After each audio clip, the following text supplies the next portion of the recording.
L'apôtre Paul, pour subvenir à ses besoins, travaillait de ses mains. De temps à autre, il se faisait embaucher dans des ateliers textiles, puisque telle était sa profession. Les Corinthiens n'appréciaient guère cet état de fait, car pour les Grecs, le travail manuel est une activité réservée aux esclaves. Un homme spirituel, dépositaire d'une sagesse si haute comme l'évangile de Dieu, ne peut s'abaisser à une telle activité. Il n'en va pas de même dans le monde juif, pour lequel le travail manuel est au contraire tenu en haute estime.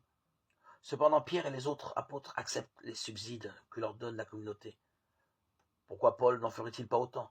De plus, Jésus a dit en envoyant ses disciples en mission qu'ils devaient recevoir leur nourriture des villageois auxquels ils annoncent l'évangile. Paul a décidé avec Barnabé de ne pas appliquer les consignes de Jésus pour des raisons géographiques, culturelles, spirituelles. En effet, la mission paulinienne s'exerce dans un contexte géographique différent de celui de la Galilée. Les villes sont plus éloignées les unes des autres, 300 à 400 km, et l'apôtre est obligé d'y demeurer plus longtemps. Économiquement, la prise en charge des besoins de l'apôtre serait un poids sur la jeune communauté. On touche déjà ici la dimension spirituelle.